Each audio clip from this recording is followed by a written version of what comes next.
Hello, everyone, and welcome back to the Thunder Today YouTube channel. I am your host, Dylan Hibbard, and in today's video, we are going to be going over my award predictions for the upcoming season. We'll talk about the ones where I think some Thunder players will be involved in. We're also going to talk about a possibility of a certain Thunder player having a down year this year. We've been talking so much positive and how everybody is going to be improving, but there might be somebody out there that I'll talk about that might have a bit, not necessarily regression, but not going to do expecting what people will think. And then we'll talk about a Thunder contract that they signed. We signed a player, and we'll talk about that. And then we actually have a crazy fact interesting fact actually, that we'll go over at the end that kind of just shows how great the Thunder have been just Sam Presti and drafting in general. But first off, we will go over my awards predictions for the upcoming 2026 NBA season, and I'll kind of just highlight the ones where I think some Thunder players will be involved in throughout the season. I think we should kind of keep our eye on. Obviously, MVP I think will be involved with Shea, and I think it'll be a two-man race between Shea and Luka. I have a feeling that Luka, with LeBron on the possibility of leaving LA, I just feel like Luka will have one of those seasons where he averages a near 30-point triple-double. And I think since he'll be in LA and with the story of getting traded, and now you have a full season in LA, I think Luka can put up a dominant season and finally get his first MVP. I still think that Shea can go out there, average 32, 6, and 6, and be the one seed and definitely win it again. But I could see the thing of people not wanting to vote him back to back because they voted him last year, so people are going to try to say he doesn't need the MVP. They're going to want to give it to Luka, Jokic, maybe a Giannis. I just feel like those are the four that you're probably going to run into. Maybe Anthony Edwards, depending on how the Timberwolves do throughout the regular season. But I think it's a two-man race between Shea and Luka. But for me, I just feel like the NBA and the writers are going to want to go the Luka route, even though I feel like Shea will have somewhat similar numbers to this year, if not a little bit better, and unfortunately it's just not going to work out. Unless the Lakers are just a 5 seed or below, then I could see the 1 seed playing a factor, just like it did with the Jokic thing this year, but only time will tell on that one.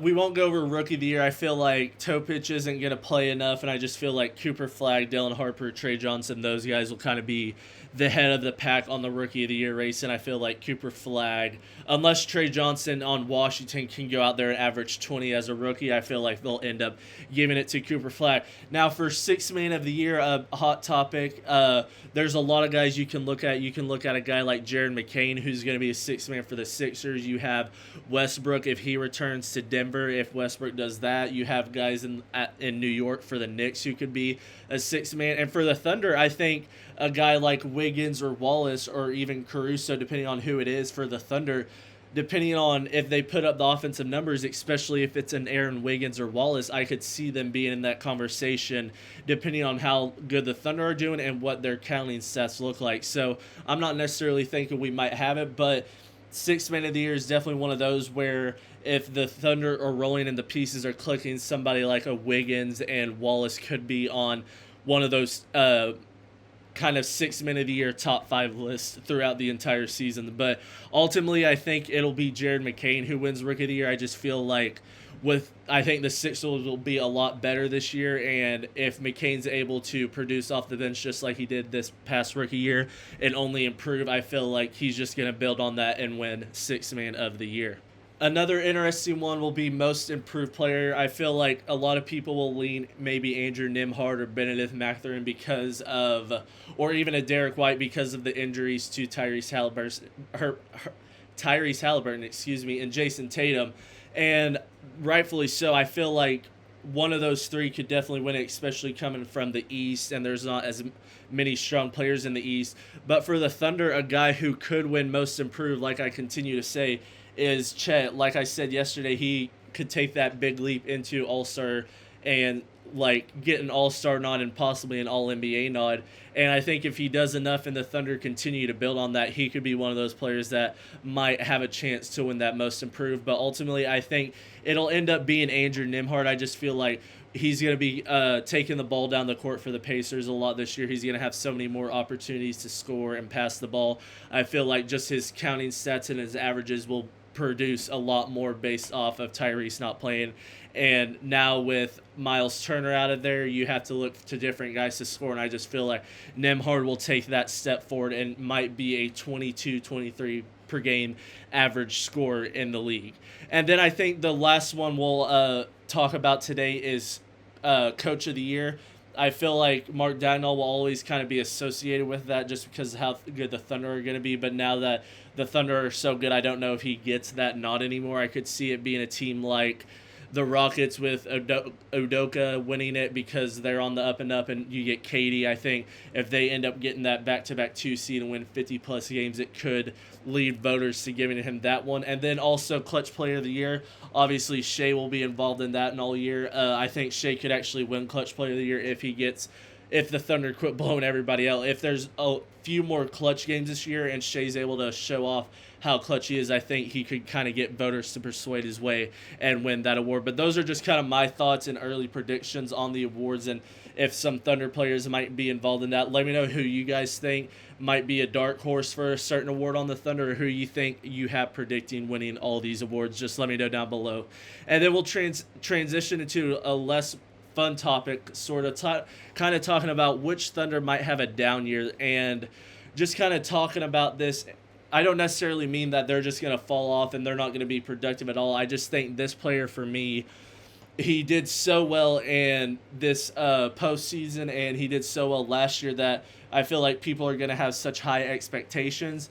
And with his age and how he plays, I just feel like he might not do as good as some of us are expecting until that postseason comes up again. And for me, and I'm sure you've guessed it by now, that's Alex Caruso. He's going to be in his 30s now, obviously the oldest Thunder on the roster.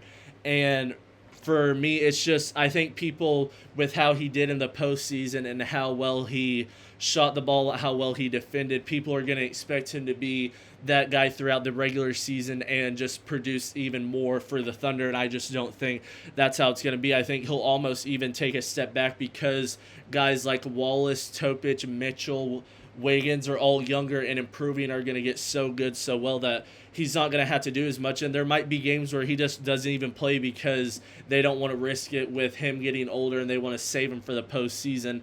And I just feel like he's one of those guys where he's one of those players where he can kind of take that step back but still be productive. So this doesn't necessarily mean that him having a down year is going to cost the Thunder anything. I think he'll still be a quality player and can have big moments, especially in the postseason like he did this last playoffs run, whether it's hit a couple clutch threes or have a couple big steals, defensive possessions, whatever that is, to kind of give you the energy in the pay column and give the energy to the fans to kind of give that momentum to the Thunder to possibly switch a game in the Thunder's favor. So I think just from that perspective, he's still going to be a good player and very valuable to the Thunder. But I just think from what people are expecting and kind of take those expectations back and realize he might not have this spectacular year that he had last year for us, and he might kind of take that step back, especially with the younger guys now have that championship experience. They might take that next step, and that's fine because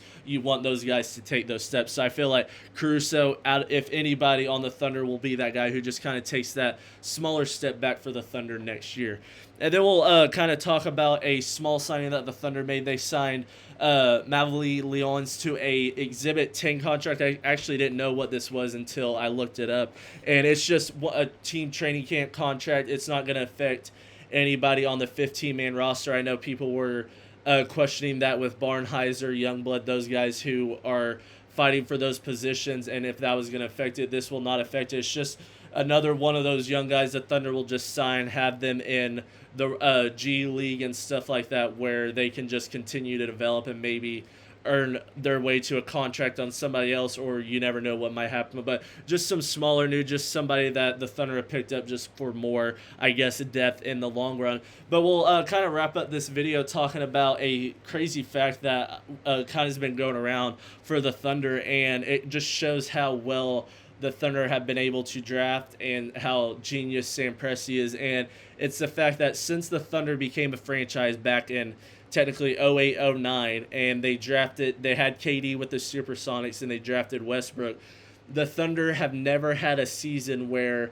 they did not have a future or current MVP on their roster. You think They drafted Westbrook in 08. They drafted Harden in 09. They had those guys, at least one of them, all the way until we traded for Shea, and then Shea was on the roster, and he now has become a future MVP. So it's crazy to just think how, even though the Thunder have just won their first championship and it's kind of been gloomy years for now, that they've always had a future or current MVP on their roster, and that just shows how well we have been able to draft, what St. Presti has been able to do for the Thunder, and seeing that talent where people might not be able to as much, and being able to get those guys and turn them into perennial MVP candidates and MVP winners ultimately. So I just think I found it pretty cool that we've never experienced a season where we didn't have a future, former, current MVP on the roster. So that just kind of excites you as a Thunder fan, because you know that they've been able to do this year in, year out, and have somebody who's at least been known as the best player for a certain season at all times. But that'll be it for me today, guys. Let me know down below who you guys think might win the award, whether it be MVP, Most Improved, Rookie of the Year, all that stuff, and who you guys think might have a down year. You might think it's somebody else other than Caruso. You might think it's Caruso, but let me know down below, and I will see you guys in the next video. Peace.